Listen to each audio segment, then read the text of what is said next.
At 11:38 p.m. on June 15, 1986, a 1983 Chevrolet Camaro left the pavement on Clinton Road in West Milford, New Jersey. The car was carrying three teenagers, Mark Delaney, 18, Jennifer Reeves, 17, and David Cooper, 18. They had been to a party earlier that evening. According to friends, Mark wanted to show Jennifer the ghost light, a local legend. That was their last decision. The weather was clear. The asphalt was damp but not wet. The road curved sharply just past the old iron bridge over the Wannock River. The Camaro failed to negotiate the curve. It broke through a wooden guardrail and plunged 40 feet into the murky water below. A passing motorist heard the crash, but by the time police arrived, the car was submerged. Emergency crews responded quickly. Firefighters from West Milford arrived within 12 minutes. Divers entered the water at 12:17 a.m. They found the car overturned on the lake bottom. The doors were closed, the windows were partially down, but the car was empty, no bodies, no signs of the teenagers. How could three people disappear from a wrecked car in a shallow lake? The water depth at that spot was no more than 18 feet. Visibility was poor, but divers searched the entire area. They expanded the search downstream. Nothing. The next day, sonar boats scanned the lake. Nothing. The families demanded answers. The police investigated the possibility that the teenagers had escaped and fled, but no trail was found, no credit card usage, no sightings. They simply vanished. What happened that night? For decades, the disappearance of Mark, Jennifer, and David has become central to the legend of Clinton Road.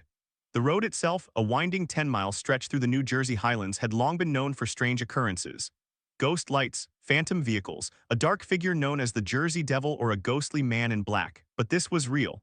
3 young people gone. Investigators later determined that the car had been traveling at approximately 45 miles per hour, 10 miles over the posted limit on that curve. No evidence of foul play, no mechanical failure. The driver's blood alcohol level was later estimated at 0.02, well below the legal limit. So how did they vanish? The official case remains open, categorized as a missing persons investigation. But the unofficial narrative is different. Locals will tell you that the teenagers were taken by something neither natural nor known. Some say the ghost light, a mysterious orb that hovers over the road, lured them off the road.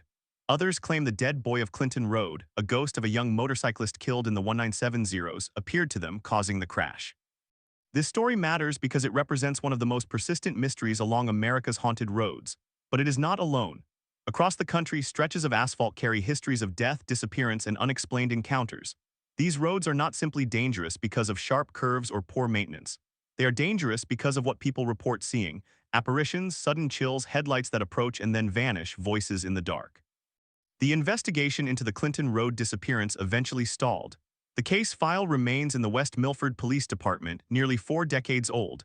No bodies were ever recovered. No evidence of a second crime scene was found. The families have no closure. And the legend continues to grow. But to understand how a road becomes haunted, you must look beyond a single case. You must examine the geography, the history, the accidents, and the impossible stories that accumulate over decades. The most haunted roads in America are not haunted because of one ghost. They are haunted because they carry the weight of many deaths, many secrets, many moments where the boundary between reality and something else seems to blur. In the following segments, we will explore these roads. From the lonely highways of the Southwest to the dark country lanes of New England, each mile tells a story.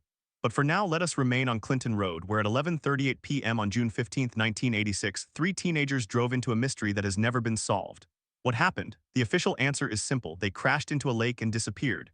The unofficial answer is far more unsettling. And that answer has turned Clinton Road into one of the most infamous haunted roads in America. Now, let us step back and look at the history. Clinton Road was built in the early 20th century as a scenic route through the forest. It connects Greenwood Lake to the town of Newfoundland. For decades, it was just a rural highway, but something changed in the 1970s. Reports of ghost sightings began: a phantom hitchhiker, a ghostly pickup truck that follows drivers. The ghost light, known locally as the Clinton Road light, appears on certain nights at a specific bend near the old iron bridge. Witnesses describe an orb of light that hovers, sometimes moving toward the car, sometimes following. Some say it is a spectral lantern carried by a dead miner. Others say it is a ghost of a young girl who drowned in the lake. The most famous story is that of the dead boy. According to legend, in 1974, a 17-year-old boy on a motorcycle was killed by a hit-and-run driver on the road. His ghost now appears to motorists, often sitting on the guardrail near the curve where he died. If you stop your car, he may approach. If you offer him a ride, he may vanish. But these are just stories until they intersect with real events. The 1986 disappearance gave the legends a fresh, tragic basis. It was no longer just rumor. Now there were names, dates, police reports, a missing persons case, and a family that never stopped searching. Investigators who looked into the case later noted inconsistencies. The motorist who called 911 reported hearing screams. But when the rescue team arrived, they found the car empty. How could passengers have left the car after a 40-foot drop with doors closed? Some suggest the teenagers got out before the car hit the water, but then where are they? Others propose a more disturbing possibility, that the car was not the first one to crash there and something in the lake has taken them. The answer is not clear, and that is the point. The most haunting roads are those where questions remain unanswered. In a world that seeks explanations, these roads offer only more mystery. The three teenagers were not strangers to the road. Mark Delaney had grown up in nearby Butler. He was a senior at Butler High School, planning to attend community college in the fall. Jennifer Reeves was a junior, known as quiet and serious. David Cooper was Mark's best friend. They had gone to a party at a friend's house on the lake but left early. According to a friend who spoke to police, Mark said he wanted to show Jennifer the ghost light. She had never seen it. That was their last conversation. At 11:15 p.m. they left the party. A witness saw them getting into the Camaro, a dark blue model that Mark had bought with his own money. The witness noted that David was in the front passenger seat, Jennifer in the back. Mark was driving. The witness later said that Mark seemed sober and in good spirits, nothing out of the ordinary. The drive from the party to the curve by the Iron Bridge is only 3 miles on Clinton Road. At a normal speed, it would take less than 5 minutes, but the road is narrow, unlit, and serpentine. It passes through dense forest. There are no houses along that stretch. It is isolated. At 11:35 p.m., another driver, a local man named Harold Buss, was heading south on Clinton Road. He reported seeing a pair of headlights approach quickly from the north. He said the car seemed to be speeding, but not recklessly. He estimated it was doing about 45 miles per hour. He passed the car near the bend. He looked in his rearview mirror and saw the car's brake lights flash, then disappear. He did not hear a crash, but he felt something was wrong. He turned around and drove back toward the curve. He saw the broken guardrail in the dark water below. He parked and called 911 from a portable phone he had in his truck. That was at 11:39 p.m. The 911 operator recorded the call. Buss's voice was calm but urgent. He said, "I think a car went off the road into the lake. I don't see any people. The guardrail is broken. The water is quiet." The operator dispatched emergency services. West Milford police arrived at 11:52 p.m. Fire rescue arrived at 11:58 p.m. The first dive team entered the water at 12:17 a.m. The divers used flashlights. The water was dark brown, filled with silt. They found the Camaro on its roof, embedded in the mud. They felt around the car. The doors were closed. The windows on the driver's side were down. They reached inside. Nothing. They surfaced and reported the car was empty. The search expanded. Divers searched the surrounding area within a 100-foot radius. They found nothing. No shoes, no clothing, no bodies. By 2 a.m., the police had called in a state police dive team from the New Jersey Marine Unit. They used sonar and side-scan equipment. They searched the entire lake. The lake is small, only about 15 acres, with an average depth of 12 feet, deepest at 18 feet. It was essentially a pond. They swept it 3 times. No remains. The families arrived at the scene around 3:30 am. Mark's father identified the car. He said it was his son's. He told police that Mark was a careful driver, would not have been racing. He had no explanation. The investigation continued for weeks. Police interviewed everyone at the party. They checked phone records, bank accounts, credit cards, no activity from any of the three. Their vehicles had been left at their homes. They had no other transportation. The police considered the possibility they had faked their disappearance, but found no motive, no evidence, no communication. Then they turned to the paranormal. The police were aware of the legends. They had received reports over the years of strange lights and sounds on Clinton Road, but this was the first disappearance tied to the road. They could not explain it. They closed the case as undetermined but left it open. Since 1986, Clinton Road has become a destination for paranormal investigators. Several teams have conducted overnight vigils. EVP recordings have captured voices saying, "Help me and get out." Psychics have claimed to contact the spirits of the 3 teenagers, but no solid evidence has emerged. The road itself has not changed. It remains dark, winding, and nearly 2 miles of it are unpaved. The bridge where the accident occurred still stands. The guardrail has been replaced, but the legend endures. How could 3 people vanish from a sunken car? That question has never been answered, but Clinton Road is not alone. Across America, other highways hold their own unsolved stories. Consider the case of the old Alton Bridge in Denton County, Texas, known locally as Goatman's Bridge. At 2:47 a.m. on the 31st of October 1987, a man named Robert Hargrove drove his 1983 Ford pickup onto the narrow wooden bridge. He was 23, a college student at the University of North Texas, and he had heard the legend from friends. The story said that a farmer named Oscar Washburn had hanged his son and then himself from the bridge in the 193's rows, and that the ghost of a half-man, half-goat creature now prowled the area. Hargrove was skeptical. He parked his truck at the center of the bridge, turned off the engine, and waited. He later told police that he saw a pair of glowing yellow eyes in the darkness ahead. Then the truck started shaking. He said he heard a scraping sound on the roof. He panicked, turned the key, and sped away. But as he reached the far end of the bridge, his headlights illuminated a figure standing in the road. He described it as tall, covered in matted fur with long arms and a face like a goat. He swerved, hit a tree, and was knocked unconscious. He woke in a hospital bed. What happened? Hargrove was found by a motorist at 3:15 a.m. His truck was totaled. He had a concussion and a broken arm. The police interviewed him at the scene. He was coherent, but his story seemed unbelievable. The officer on duty noted that Hargrove was not intoxicated. There were no drugs in his system. The car had no mechanical failure. The only evidence was a single scratch on the roof of the truck about 3 feet long running from above the windshield to the rear. The officer measured it. It was too deep to be a tree branch. It looked like claw marks. The legend of Goatman's Bridge had existed for decades. Local historians traced it to a real event. In 1938, a farmer named Oscar Washburn owned land near the bridge. His son William was born with a severe mental disability. Oscar kept him chained in a shed.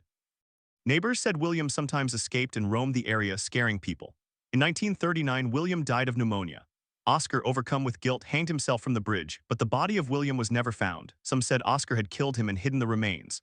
Others claimed that William, deformed and feral, had survived in the woods. That is the story, but no official records confirm it. The Denton County Courthouse has no death certificate for William Washburn. There is no coroner's report for Oscar. The only evidence is anecdotal, passed down through families, yet the incidents continued. Throughout the 1970s and 1980s, police received dozens of calls from drivers on the bridge. They reported strange lights, sounds of chains rattling, and a figure that darted across the road. A 1981 report from the Denton County Sheriff's Office documented a case where a woman's car stalled on the bridge. She said she heard footsteps approach, then a heavy breathing. She locked the doors. The footsteps circled her car. When she looked in the rearview mirror, she said a face with glowing eyes stared through the back window. She screamed. The face vanished. The car started again moments later. She drove to the nearest gas station and called police. The officer who responded found no footprints but noted that the car's roof had a large dent as if something heavy had sat on it. After Hargrove's crash, the county considered closing the bridge to traffic, but it was still used by local farmers. Instead, they installed 2 security cameras aimed at the bridge. The footage from those cameras has never been made public. A Freedom of Information request filed in 1995 by a paranormal researcher was denied, citing ongoing investigation. What investigation? No case was ever opened. The county later claimed the cameras were defective. How could a claw mark appear on a truck roof with no animal or person in sight? How could a car stall without mechanical cause? These are not questions with easy answers. The bridge remains open. People still visit at night. Some come back with stories, others come back with nothing. Let us move to another road. At 9:12 p.m. on the 23rd of August 1978, a group of 4 teenagers were driving east on Route 44 in the town of Carver, Massachusetts. They were heading home from a bonfire. The driver, Michael O'Neill, was 17. His passengers were his girlfriend, Susan, and 2 friends, Kevin and Amy. They took the curve known locally as Bloody Bend. The road was 2 lanes, poorly lit with deep forest on both sides. As they entered the curve, Michael saw a woman standing in the road. She was wearing a white dress. He slammed the brakes, but the car hit her. He felt a thud. He stopped. They all got out. There was nothing in the road, no body, no blood, no marks on the car. Kevin said he saw the woman vanish into the trees. Susan said she saw her disappear only a second before impact. Michael did not see her after the hit. They searched the area with flashlights for 20 minutes. Nothing. They drove to the nearest police station. The officer on duty took a report. The next day, a search party covered the area on foot. No evidence of an accident, no missing person reports matched the description, but the story does not end there. The same officer later recalled that on that exact curve, exactly 1 year earlier, on the 23rd of August 1977, a woman named Eleanor Gunning died in a single-car accident. She was 29. She had been driving home from her job as a nurse. Her car left the road and struck a tree. She was not wearing a seatbelt. She was thrown from the vehicle and died at the scene. She was wearing a white nurse's uniform. The details matched. The teenagers had described a woman in a white dress. Eleanor Gunning had been wearing a white uniform. The curve was the same. The date was the same day of the year, only 1 year later. Coincidence? Investigating officers noted that multiple drivers over the next decade reported seeing a woman in white on that curve. A police log from 1982 includes a note. Female pedestrian reported at Bloody Bend, disappeared upon approach, checked area, negative. Similar entries appear in 1985, 1987, and 1990. Each time the description matches Eleanor Gunning's height, hair color, and clothing. No one ever reported an actual collision after 1978, but the sightings continued until the road was widened and straightened in 1994. After that, no more reports. Why did the sightings stop? Was the road altered enough to disrupt whatever energy lingered? Or was it simply that the legend faded? Road widenings, new guardrails, better lighting, these physical changes may have erased a location's hauntedness. But for the families of those who died on such roads, the grief does not fade. Eleanor Gunning's mother gave an interview in 1983. She said she never believed her daughter's spirit would haunt a roadside. But she also said she could not explain why so many people saw a woman who looked exactly like her daughter on the same curve at the same time of night year after year. She had no answer. The police had no answer. The road no longer exists as it did. Consider another road. At 3:35 a.m. on the 17th of March 1995, a tow truck driver named Earl Thompson was called to the intersection of River Road and Old State Route 7 in Parkersburg, West Virginia. A driver had reported a car blocking the lane. When Earl arrived, he found a 1992 Toyota Camry idling with no driver. The engine was running, the doors were unlocked, the headlights were on. The interior was empty. There was a purse on the passenger seat, the driver's side window was down, the car had a valid registration. The owner was a woman named Margaret Lyle, 42, a schoolteacher who lived 5 miles away. She was not at home. Her husband reported her missing earlier that evening. She had left work at 9 p.m. and never arrived home. The car was found on a road that she would not normally have taken.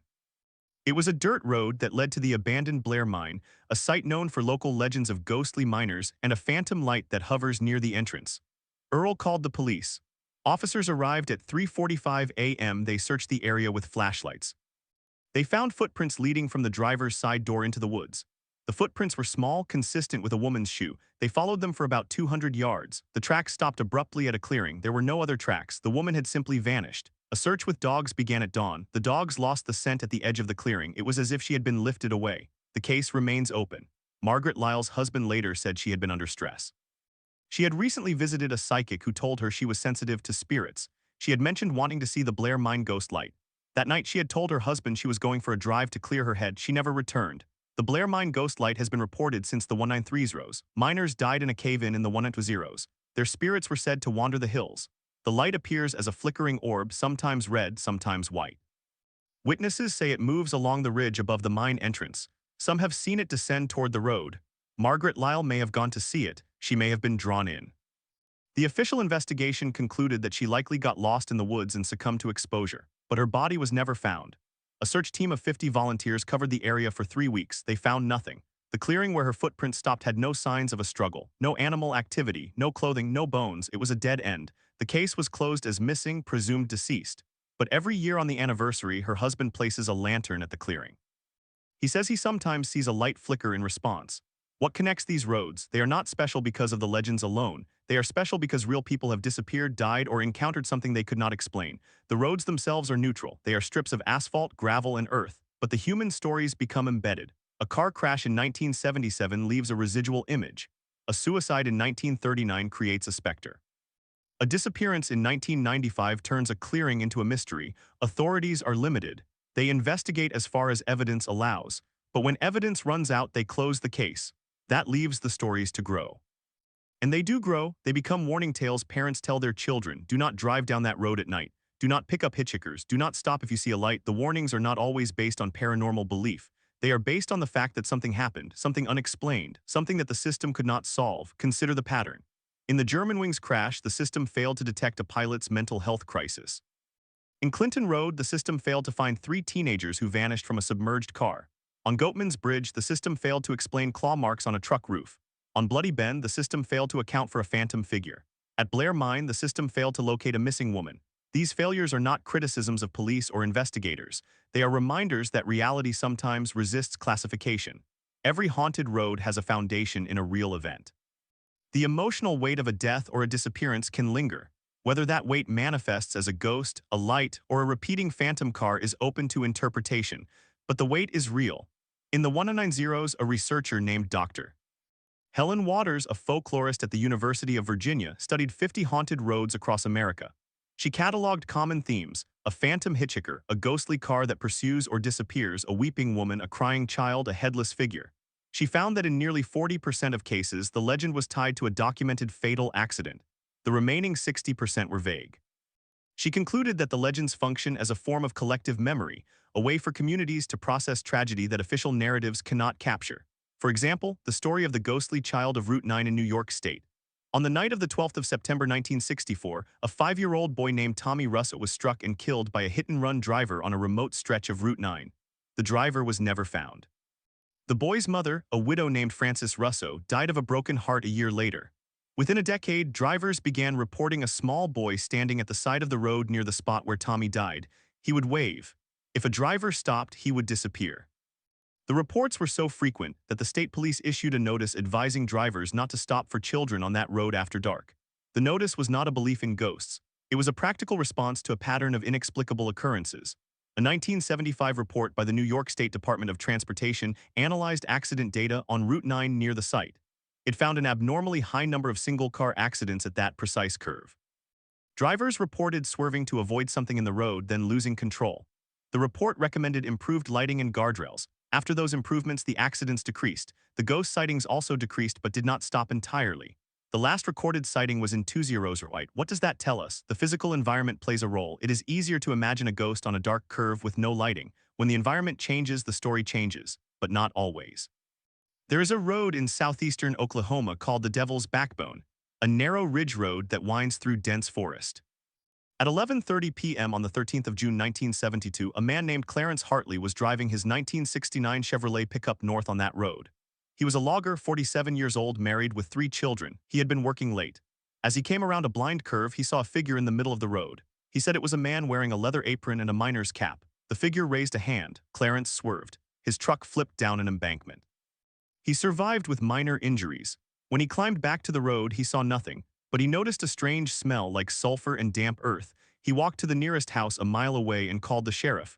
The sheriff's deputy arrived at 12:15 a.m. He searched the area. He found nothing, but he noted that the road had a history of odd reports. A local historian later explained that the Devil's Backbone Road ran over an old mining settlement that had been abandoned in the 1880s after a cave-in killed 23 men. The miners were never recovered. The legend said that the ghost of a miner, still carrying his pickaxe, would appear to warn drivers of danger.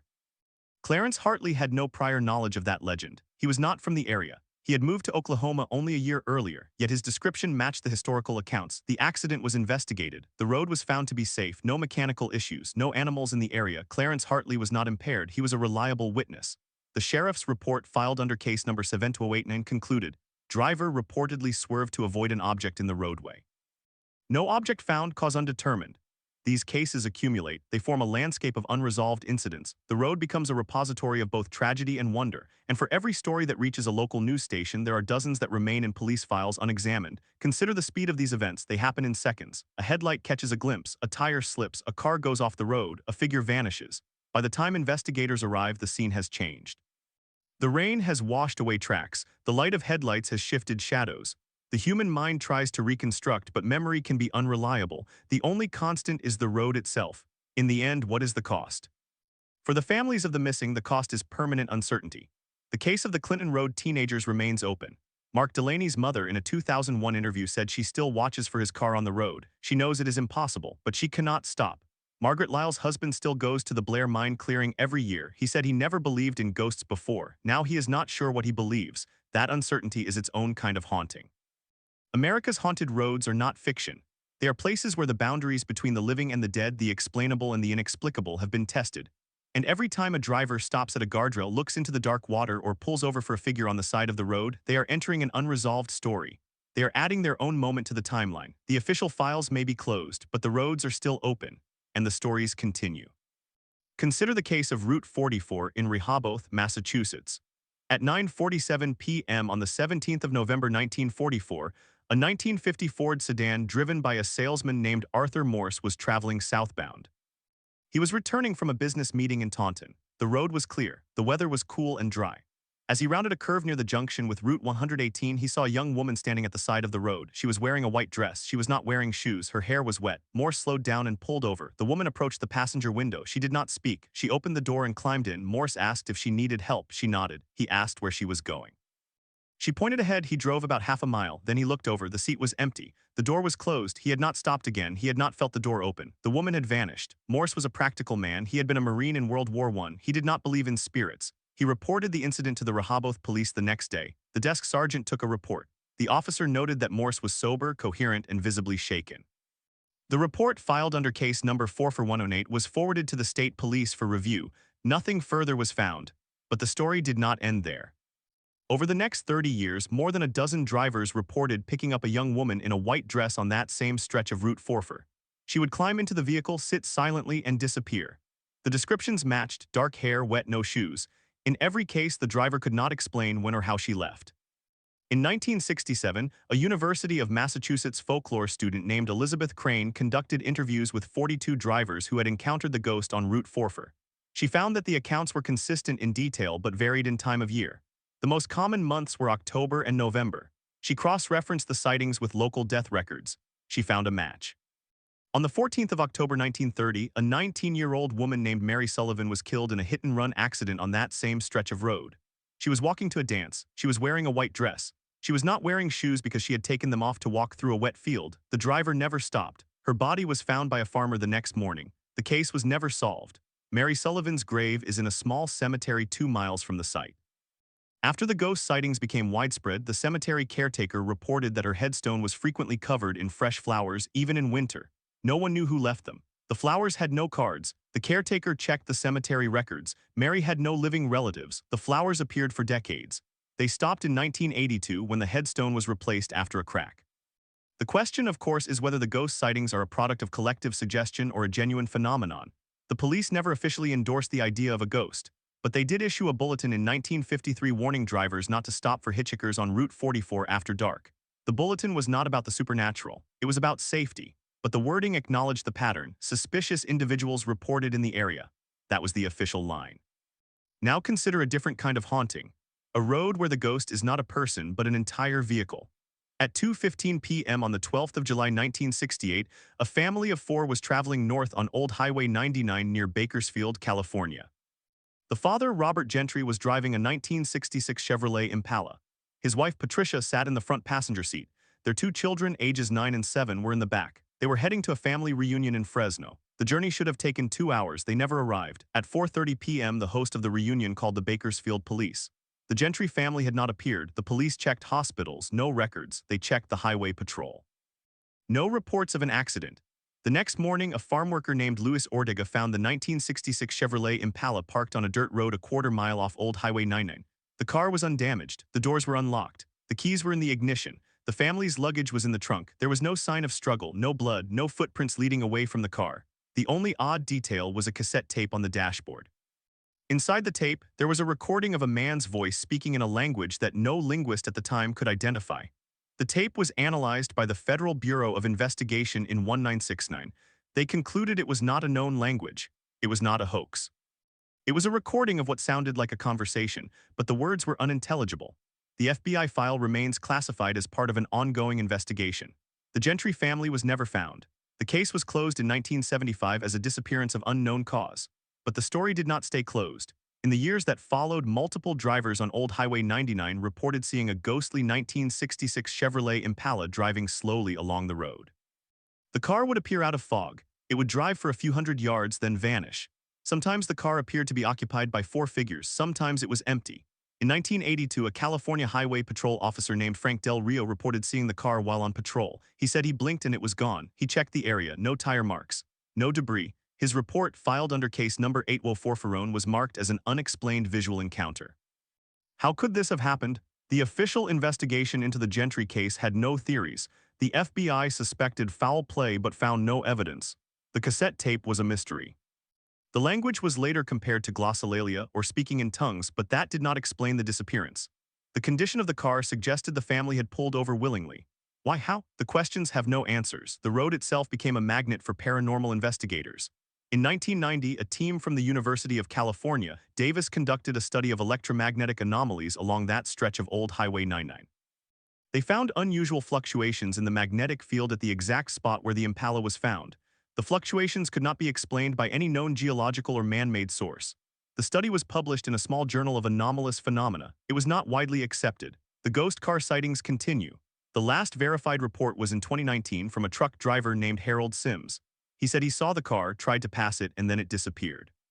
He stopped his truck and got out. He found nothing. He called the police.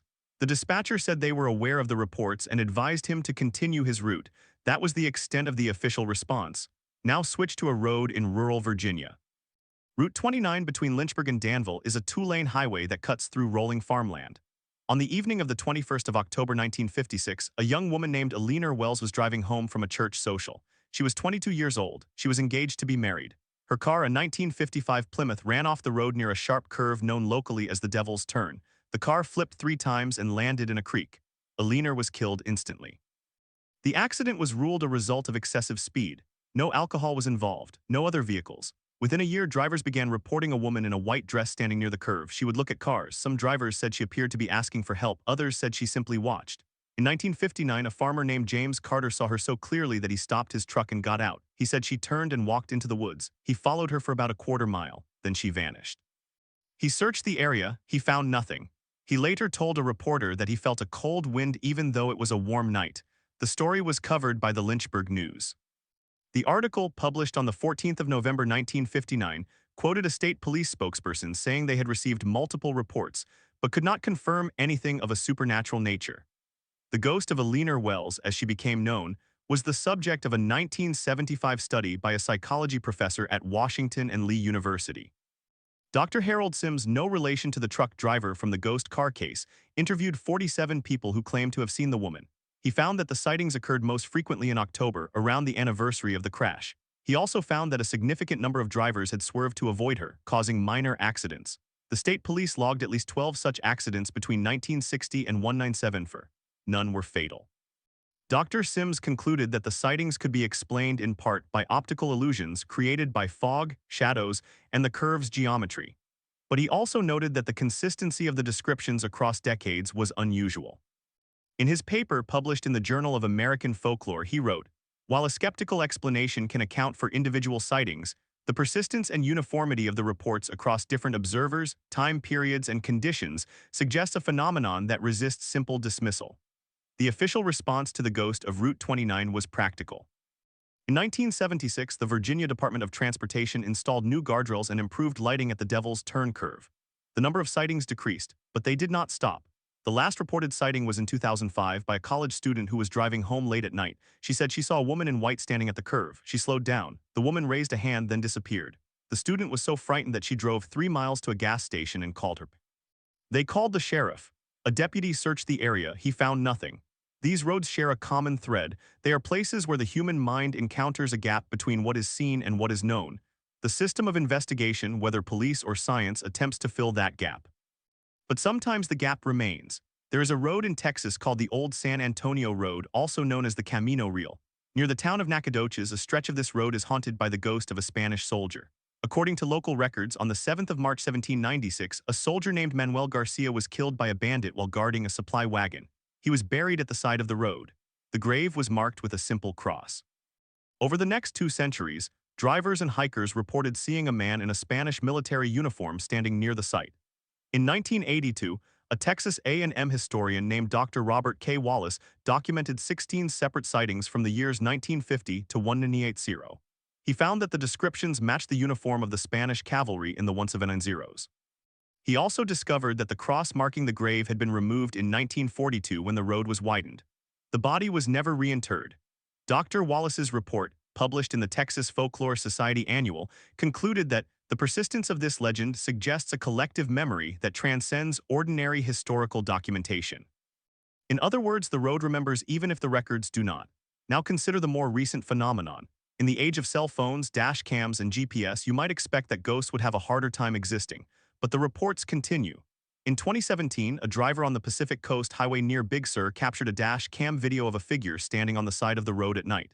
The figure appeared to be a woman in a white dress. The driver, a tech worker named Jordan Chen, said he saw the figure, felt a chill, and then it was gone. He submitted the video to the California Highway Patrol. They determined the video was not a hoax. They could not explain the figure. The case is open. These modern encounters have a different texture. They are documented in real time, but the documentation does not always bring clarity. Sometimes it deepens the mystery. The haunted roads of America are not merely folktales. They are rooted in specific events. The events are often tragic. The tragedy creates a resonance that lingers. The roads themselves are not haunted, they are witnesses. The haunting is a story that repeats until someone can understand it.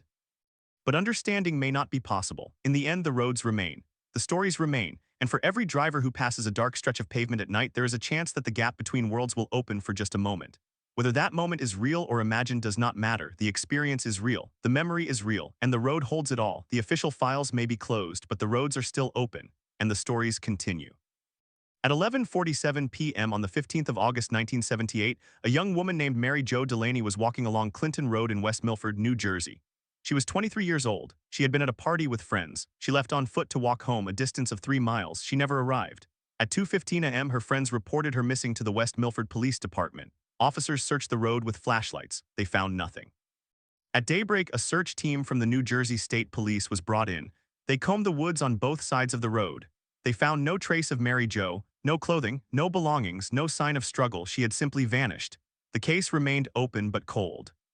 Then in 1981, a driver named Paul Revere was traveling north on Clinton Road around 1:30 a.m. He saw a woman in a white dress standing at the edge of the pavement. She was facing away from him.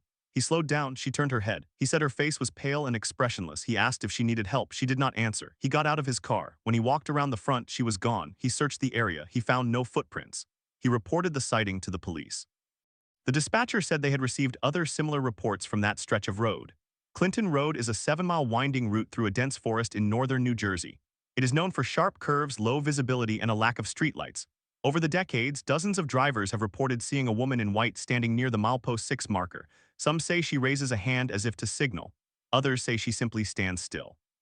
In 1985, a group of students from Rutgers University attempted to photograph the apparition. They set up cameras at the milepost 6 location. After several nights, one image captured a faint, translucent figure in a white dress. The image was published in the Rutgers University student newspaper. It was analyzed by a photography professor who could not rule out double exposure or a light flare, but he also could not explain the shape's consistency with eyewitness descriptions. The official response from the West Milford police was measured. In a 1987 interview with the Newark Star-Ledger, Sergeant Frank DiPaolo stated, "We have received numerous reports over the years. We have investigated each one. We have found no evidence of any person living or deceased matching the description. We consider the matter open for public safety purposes, but we have no explanation." The police also installed reflective signs warning of pedestrian activity at milepost 6, although no pedestrian had ever been found. The signs remain. In 1992, a private investigator named Geraldine Marsh, hired by Mary Jo Delaney's family, conducted an independent inquiry. She reviewed all police reports, interviewed 32 witnesses, and obtained a detailed map of the road's history. She discovered that a woman in a white dress had been reported along that stretch as early as 1964, 14 years before Mary Jo vanished. The earlier sightings described a woman with dark hair, similar to Mary Jo's. Marsh concluded that the apparition might be a composite of multiple missing persons cases. Her report was filed with the family's attorney. It was never made public. How could a person vanish from a road without a trace? The simplest explanation is foul play, but no body was ever found. The deepest searches using cadaver dogs and ground-penetrating radar turned up nothing. The road itself has a high number of drownings in its adjacent reservoir, but Mary Jo could not have reached the water without leaving a trail. Investigators considered the possibility that she had been picked up by a driver and taken elsewhere, but no driver ever came forward. The case of Clinton Road remains one of the most persistent unsolved haunting legends in the eastern United States. The apparition's identity is uncertain. The source of the sightings is unknown. The road still draws paranormal enthusiasts. In 2015, a documentary team from the Travel Channel recorded a segment there. They reported seeing a figure on their night vision cameras. The footage was analyzed by a former FBI image analyst who said it appeared to be a woman in a white dress moving toward the camera. The team could not confirm it was a ghost. They could not confirm it was a hoax. Now move to the south to a road in Pennsylvania. Blue Bell Hill is a 2-lane stretch of road near Gettysburg. On the night of the 17th of May 1988, a man named Kenneth Gardner was driving home from work. He was a security guard at a nearby warehouse. At approximately 12:30 a.m., he saw a woman in a white dress standing on the shoulder. He slowed down. She appeared to be crying. He stopped. She approached his car. He rolled down the window. She said she had been in a car accident and needed a ride to a hospital. He agreed. She got into the back seat. He drove toward the Gettysburg Hospital. During the drive, he tried to speak with her. She did not answer. He looked in the rearview mirror. The back seat was empty. The door had not opened. The car had not stopped. She was gone. Kenneth Gardner pulled over. He searched the back seat, the trunk, the area around the car. He found nothing. He drove to the hospital anyway. He reported the incident to the nurse at the emergency room. She told him that similar stories had been reported for years. The hospital kept a log of these reports. According to a 1992 article in the Gettysburg Times, the log contained 23 entries between 1970 and 1990. Each entry described a woman in a white dress who claimed to have been in a car accident on Blue Bell Hill. Each time she disappeared before reaching the hospital. The legend is tied to a real event. On the 14th of September 1947, a woman named Sarah Bell was driving on Blue Bell Hill with her infant daughter. She lost control of her car at a curve. The car overturned. Sarah Bell was killed. Her daughter survived with minor injuries. The accident was investigated by the Pennsylvania State Police. The cause was determined to be a faulty brake line. No other vehicles were involved. Sarah Bell was buried 3 days later in a cemetery 2 miles from the curve. Within a year, drivers began reporting a woman in a white dress standing at the curve. The first report was documented by a local sheriff's deputy on the 3rd of October 1948. The deputy stated that he saw the woman, stopped his patrol car, and approached her. She pointed to the curve, then she vanished. The deputy searched the area. He found nothing. He later told a reporter that he had never believed in ghosts before, but that night changed his mind. The incident became part of a 1952 dissertation by a University of Pennsylvania folklorist named Dr. Alan Pike. Dr. Pike interviewed 41 witnesses and concluded that the legend had grown from the real tragedy of Sarah Bell. He wrote that the road acts as a repository for collective grief, projecting the image of a lost mother onto the landscape. His dissertation was published in 1953. It is still cited in paranormal studies. The official response from the Pennsylvania Department of Transportation was practical. In 1955, they added a guardrail and a reflective warning sign at the curve. Sightings declined but did not stop. In 2001, a couple from Ohio reported that a woman in white appeared in their headlights, causing them to swerve. They hit the guardrail. The woman was not there when they stopped. The police report listed the accident as single-vehicle driver distraction due to unknown cause. These patterns are not random. They follow a logic of trauma, memory, and geography. A fatal accident happens. A witness sees something. The story spreads. The road becomes known as haunted. New witnesses arrive expecting to see something. The mind fills the gap. But why do so many descriptions match the original victim? Why do they appear on or near the anniversary of the death? Investigators have offered several explanations. A common one is suggestion. Drivers who know the legend subconsciously interpret shadows and fog as a figure. But that does not account for cases where the driver did not know the legend. Another explanation is geological. Some roads run along fault lines or over mineral deposits that emit electromagnetic fields. The fields can affect the human brain, causing hallucinations. In 2003, a team from the University of Virginia conducted a study of Clinton Road and Blue Bell Hill. They measured magnetic fields at both locations. They found anomalies at both, but the fields were not strong enough to cause visible hallucinations. The study, published in the Journal of Environmental Psychology, stated that the anomalies may trigger a heightened state of awareness but not generate specific apparitions. The question that remains is this: what are people seeing? The official files are closed, but the roads are still open. In 2010, a truck driver on Route 29 in Virginia reported that a woman in white appeared in his headlights, then vanished. He slammed on his brakes. He was cited for reckless driving. He fought the citation in court. The judge, after hearing his testimony and reviewing his clean driving record, dismissed the charge. The judge said, "I cannot find that the driver was reckless. I find only that he saw something he could not explain." That is the status of America's most haunted roads. They are not legends to be debunked or mysteries to be solved. They are places where the ordinary rules of time and space seem to bend. They are monuments to loss, marked not by stone but by repetition. Every driver who sees the woman in white, the vanishing hitchhiker, the ghost car, becomes part of the story. The story continues because the road continues. At 2:15 a.m. on the 11th of November 1997, a man named Samuel Hayes was driving on a road known as the Graveyard Road in rural Alabama. The road runs through a stretch of forest near a cemetery from the 1800s. Samuel Hayes was a deputy sheriff on his way home. He later reported that he saw a figure dressed in black standing in the middle of the road. He stopped his patrol car. The figure did not move. He drew his flashlight and stepped out. The figure was gone. He scanned the area. He found a grave marker that had been knocked over. He reported it to the county maintenance office. The next day, a road crew reset the marker. The Graveyard Road had a history. On the 2nd of September 1922, a funeral procession was traveling down that road. The hearse struck a loose stone, overturned, and crashed into a ravine. 4 bodies in the hearse were thrown from their coffins. All were recovered. But one coffin was never found. The body inside was a woman named Eliza Me Carter. She had died of tuberculosis at age 31. Her coffin was missing. The search party scoured the ravine for 3 days, nothing. The road crew later filled the ravine and straightened the curve, but the coffin was never recovered. In the years that followed, locals reported seeing a woman in a black dress walking along that stretch. She would appear at dusk. She would point toward the ravine. In 1945, a farmer named Robert Lee stopped to help her. She disappeared. He told the county sheriff. The sheriff said he had heard the story from his father, who had also been a sheriff. The legend was so old that the County Historical Society placed a marker at the site in 1977. The marker reads, "In memory of Eliza Me Carter, lost on this road, September 2, 1922. Her spirit is said to walk here." The official marker is a rare acknowledgement from a government body that a haunting is part of local history. It does not confirm the supernatural, but it does confirm the story's endurance. In 2012, the Alabama Department of Transportation considered rerouting the road to eliminate the dangerous curve. Local residents opposed the plan. They argued that the road and its ghost were part of the area's identity.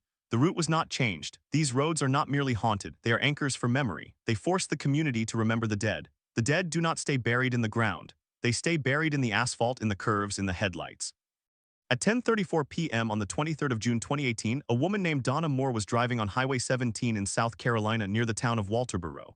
She saw a man standing on the shoulder. He was wearing a brown jacket and a hat. He looked like a soldier. She stopped. He approached her car. He said his name was Robert and that he needed a ride to the next town. She agreed. He got into the back seat. She drove for a minute. She looked in the rearview mirror.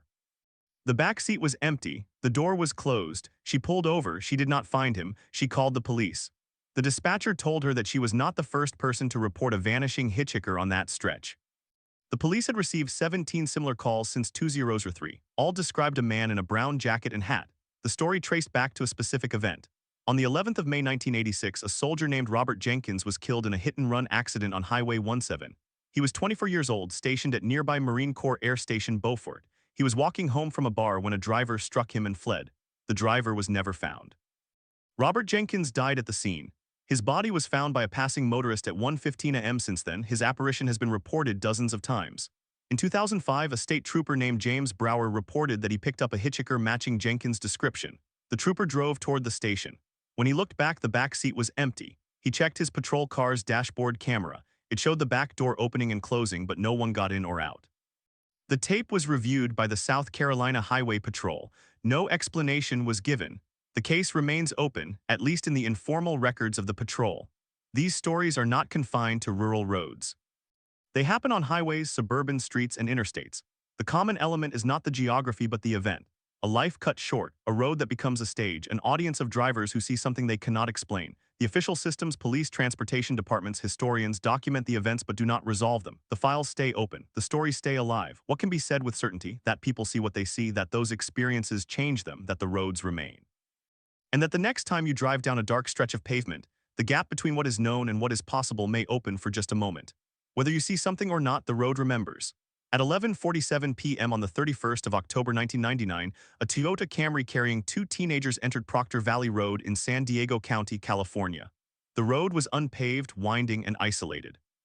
The driver, a 17-year-old named Kevin Torres, had heard the local legend of the ghostly woman in white who would appear near the old school bus wreck. He wanted to prove nothing was there.